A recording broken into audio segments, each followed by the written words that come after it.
देखिए, माननीय प्रधानमंत्री श्री नरेंद्र मोदी जी ने 17 सितंबर यानी विश्वकर्मा जयंती और आदरणीय प्रधानमंत्री जी का जन्मदिन उसे एक बड़ी योजना विश्वकर्मा सम्मान योजना शुरू की, जिसमें जितने भी श्रमिक श्रेणी के लोग हैं, श्रमिक हैं, कामगार हैं, लकड़ी का काम करने वाले हैं, बढ़ई का काम करने वाले हैं, लोहार का काम करने वाले हैं, नाई का काम करने वाले हैं, जूते का काम करने वाले हैं, ऐसे 17 प्रकार की श्रेणी के लोगों को उनको विश्वकर्मा योजना से लाभान्वित करने का काम किया। एक बड़ा संकल्प माननीय प्रधानमंत्री नरेंद्र मोदी जी का, माननीय मुख्यमंत्री योगी आदित्यनाथ जी का, और उन्होंने ऐसे लोगों को 3 लाख रुपए का ऋण, उनका इंश्योरेंस और उसको लगातार प्रोत्साहित करने के लिए और उनको मार्केट में उपलब्ध कराने का काम कर रहे हैं। यानी इस प्रकार के गरीब लोगों की चिंता कभी कोई करने का काम नहीं करता था कि प्रधानमंत्री जी ने एक बड़ी योजना उनको देने का काम किया।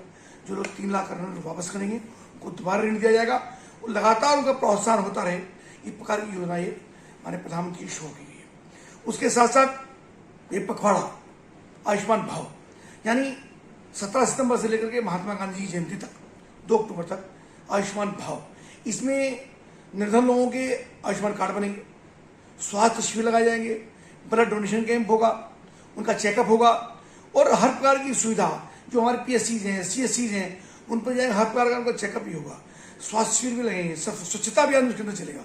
इस प्रकार का लगातार ये पखवाड़ा है। दीनदयाल उपाध्याय जी की जयंती है 25 सितंबर को, उसको भी हम पूरे प्रसन्नतापूर्वक उत्साह के साथ मनाएंगे। ऐसे कार्यक्रम 24 तारीख को हमारे प्रधानमंत्री जी के मन की बात कार्यक्रम है, उसमें हम सब लोग भाग करें। उसी क्रम में आज ITI के अंदर जो हमारा विभाग है उसमें हमने युवाओं से, हमारे शिक्षकों से ये प्रेरित करने का उनको काम किया कि सब लोग ब्लड डोनेट करें। ब्लड डोनेशन ऐसा एक दान है, रक्त का दान, जो फैक्ट्री में नहीं बनता है, इंडस्ट्री में नहीं बनता है, उसे कहीं से आयात या निर्यात नहीं कर सकते, वो केवल रक्त शरीर के अंदर ही बनता है। और कोई व्यक्ति रक्तदान करता है तो कई लोगों का उससे जीवन बचने का काम होता है। जब कोई व्यक्ति मृत्यु अवस्था में होता है, कोई गर्भवती स्त्री होती है, उसको डिलीवरी होती है, कई बार उसको रक्त की आवश्यकता पड़ती है और बहुत समाज के अंदर गरीब लोग हैं जिन पे रक्त के लिए खरीदने के लिए पैसा नहीं होता, तो हमारे हॉस्पिटल उनको अवेलेबल कराने का काम करते हैं। तो बड़ा कार्यक्रम हमारे आज पर केंद्र है। सर, अगर बात करें प्रयागराज के कुटीर एवं लघु उद्योगों की, तो पिछले कुछ दशकों में इसका इतना ज़्यादा पतन हो चुका है कि अब ये अपने पैरों पे खड़े होने लायक नहीं रह गया। सरकार की कई नीतियाँ आती हैं और इन नीतियों के तहत किस तरीके से इन कुटीर उद्योगों को बढ़ावा दिया जा सकता है? देखिए, अभी मैं कल नोएडा में था, तो नोएडा में भी एक इंडस्ट्रियल बड़ी एक समिट, एक बड़ा मेला वहाँ पर हुआ और मैंने वहाँ पे देखा बहुत छोटे छोटे कुटीर उद्योग, यानी MSME डिपार्टमेंट, हमारा स्किल डेवलपमेंट डिपार्टमेंट, ऐसे छोटे छोटे कुटीर उद्योगों को लगातार प्रोत्साहित करने का काम कर रहा है। मुख्यमंत्री लगातार उनकी चिंता करते ही हैं। माननीय मुख्यमंत्री योगी आदित्यनाथ के नेतृत्व में लगातार ऐसे लघु कुटीर उद्योग उनको लगातार प्रोत्साहन दे रहे हैं। उसमें जो हमारे श्रमिक हैं, हमारे कुम्हार हैं, ऐसे लोगों को भी उन्होंने एक अलग प्रकार का सम्मान देने का काम किया। और ये विश्वकर्मा सम्मान योजना है, इसमें तो सभी लघु कुटीर उद्योगों को प्रोत्साहित करने का, उनको ऋण देने का और उनको मोटिवेट कर करके उनको आगे बढ़ाने का काम सरकार लगातार कर रही है।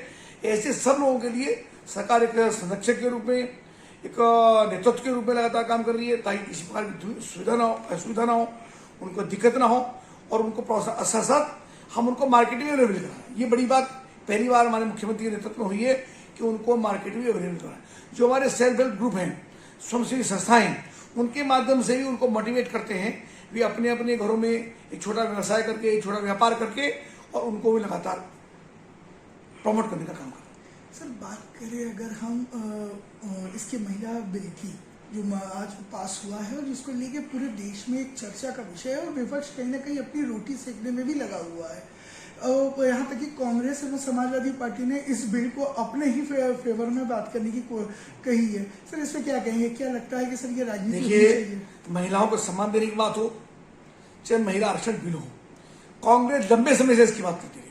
समाजवादी पार्टी बसपा 10 साल तक कांग्रेस के साथ गठबंधन में रही, यानी केंद्र का समर्थन रहा। उनके दिमाग में ये बातें कभी नहीं है।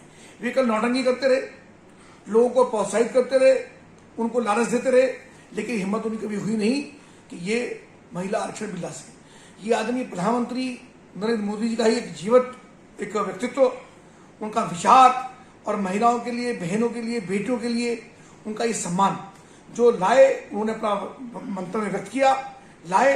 और ये बड़ी बात है कि केवल भारतीय जनता पार्टी ने नहीं इस मुकाम पे लाके विपक्ष को खड़ा करने का काम किया कि पूरा विपक्ष केवल 2 सांसदों को छोड़ करके पूरे विपक्ष ने इस महिला बिल के समर्थन में अपना मतदान किया। वो कुछ भी बोलते रहे, लेकिन ये प्रधानमंत्री जी का ही विजन है, उन्हीं को बधाई है।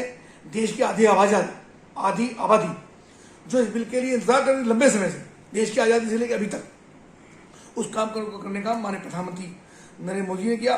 दोनों सदनों से पास हुआ है, लोकसभा से पास हुआ है, राज्यसभा से पास हुआ है। मैं प्रधानमंत्री जी को, पूरी टीम को उनकी बधाई देता हूँ।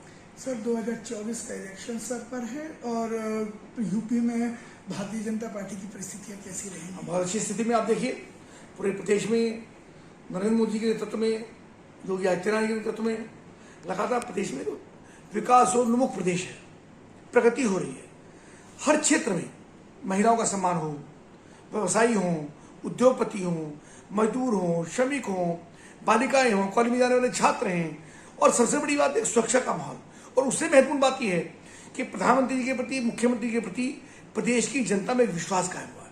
असली बात विश्वास की होती है, और विश्वास के कारण से हमको पूरा भरोसा है कि पहले से अधिक मतों से और पहले से अधिक सीटों के साथ हम उत्तर प्रदेश में आने वाले हैं। सर बात करें तो सरजू एक्सप्रेस में जो महिला आरक्षी के साथ इतना बर्बरतापूर्ण अपराध किया गया था, आज कल रात उसके एक अभियुक्त को पुलिस ने मार गिराया, ये कहीं ना कहीं कानून व्यवस्था की जीत मानी जा सकती है? देखिए, मुख्यमंत्री ने भी कहा था कि जो गुंडे करेगा अगले चौराहे पे यमराज खड़े मिलेंगे। तो ये तुरंत आपके सामने, आप सुनिए इस बात को बोल रहे हैं कि तुरंत कार्रवाई हुई है, तुरंत उसको मार गिराया, इससे बड़ी घटना क्या होगी? देखिए, अपराधी